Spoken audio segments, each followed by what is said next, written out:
പാഠം 12. ആരോഗ്യം. ആരോഗ്യം എന്നാൽ രോഗമില്ലാത്ത അവസ്ഥ എന്നാണർത്ഥം. ആരോഗ്യമുണ്ടെങ്കിലേ ശരീരത്തിന് ശക്തിയും മനസ്സിന് ഉന്മേഷവും തോന്നുകയുള്ളൂ. സുഖകരമായി ജീവിക്കുന്നതിനാണല്ലോ നാം പ്രയത്നിക്കുന്നത്.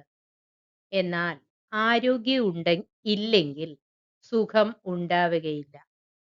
ദരിദ്രനാണെങ്കിലും ആരോഗ്യവാൻ ആണെങ്കിൽ പ്രയത്നം ചെയ്ത് സുഖമായി ജീവിക്കാൻ കഴിയും. അനാരോഗ്യം കാരണം ആളുകൾ വളരെ കഷ്ടത അനുഭവിക്കുന്നു. അവരെക്കൊണ്ട് മറ്റു പലർക്കും ബുദ്ധിമുട്ടുണ്ടാകും. രോഗികളെ ശുശ്രൂഷിക്കുന്നതിന് അച്ഛനമ്മമാരും ബന്ധുക്കളും ഉറക്കമൊഴിഞ്ഞ് കാത്തിരിക്കണം. വൈദ്യനെ വിളിച്ചു കൊണ്ടുവരണം. ഔഷധങ്ങൾ അന്വേഷിക്കണം. എത്ര ധനമാണ് ദുർവ്യയം ചെയ്യേണ്ടി വരിക. ഇങ്ങനെ മറ്റുള്ളവർ വിഷമിച്ചാലും അസുഖം മുഴുവൻ രോഗി തന്നെ അനുഭവിക്കുകയും വേണം. അതിനാൽ രോഗം ബാധിക്കാതിരിക്കാൻ നാം കഴിയുന്നതൊക്കെ ചെയ്യേണ്ടതുണ്ട്.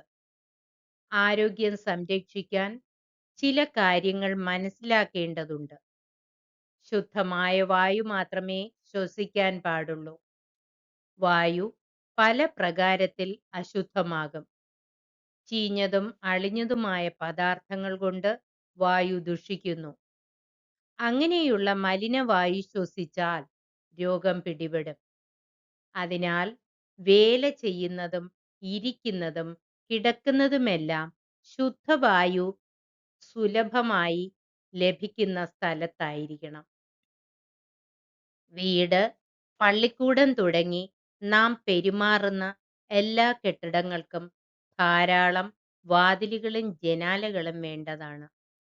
നല്ല വെളിച്ചവും നല്ല വായുവും ആരോഗ്യ ജീവിതത്തിന് കൂടിയേ കഴിയൂ. ശുദ്ധവായു പോലെ തന്നെ ആരോഗ്യത്തിന് ആവശ്യമാണ് ശുദ്ധജലവും. ചപ്പും ചവറും വീണ് അഴുകിയാൽ വെള്ളം ചീത്തയാകും. കുടിക്കുന്നതിനും കുളിക്കുന്നതിനും മറ്റും ദുഷിച്ച വെള്ളം ഉപയോഗിക്കരുത്.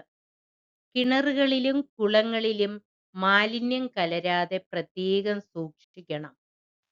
ആഹാരത്തെപ്പറ്റിയും ചില കാര്യങ്ങൾ പറയാനുണ്ട്. ഭക്ഷണം ശുചിയായും മിതവും ആയിരിക്കണം. ചീഞ്ഞതും ദുഷിച്ചതുമായ ഭക്ഷണ പദാർത്ഥങ്ങൾ ദഹിക്കാൻ പ്രയാസമാണ്.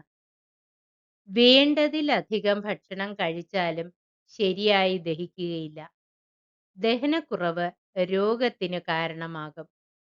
ആഹാരം ശരിയായി ദഹിച്ചാൽ മാത്രമേ ശരീരത്തിന് അതുകൊണ്ട് പ്രയോജനമുള്ളൂ. അതിനാൽ ദഹിക്കാൻ പ്രയാസമുള്ള പദാർത്ഥങ്ങൾ കഴിക്കരുത്. ഭക്ഷണ പദാർത്ഥങ്ങളിൽ മാലിന്യം കലർന്നിരിക്കുകയും അരുത്. വ്യായാമവും വിശ്രമവും ആരോഗ്യത്തിന് ഒഴിച്ചുകൂടാൻ വയ്യാത്തവയാണ്. വ്യായാമം കൊണ്ട് ശക്തി വർദ്ധിക്കുകയും അവയവങ്ങൾക്ക് ദൃഢത ഉണ്ടാവുകയും ചെയ്യുന്നു. പഠിക്കുന്ന കുട്ടികളും ഒരു സ്ഥലത്ത് തന്നെ ഇരുന്ന് വേല ചെയ്യുന്ന ആളുകളും വ്യായാമം ചെയ്യാൻ പ്രത്യേകം ശ്രദ്ധിക്കണം. അന്നന്നത്തെ ജോലിയും വ്യായാമവും കഴിഞ്ഞാൽ വിശ്രമം ആവശ്യമാണ്. ഒരിടത്ത് സ്വസ്ഥമായി ഇരുന്നാലും ഒരുമാതിരി വിശ്രമം ലഭിക്കും. രസകരമായ ഒരു പുസ്തകം വായിച്ചാലും വിനോദങ്ങളിൽ ഏർപ്പെട്ടാലും കൂടുതൽ വിശ്രമം കിട്ടും. എന്നാൽ പൂർണ്ണമായ വിശ്രമം ലഭിക്കുന്നത് ഉറക്കം കൊണ്ടാണ്. രാത്രിയിൽ 7-8 മണിക്കൂർ നേരം നല്ല വായു സഞ്ചരിക്കുന്ന സ്ഥലത്ത് കിടന്ന് ഉറങ്ങണം. അത് ആരോഗ്യത്തിന് അത്യാവശ്യമാണ്.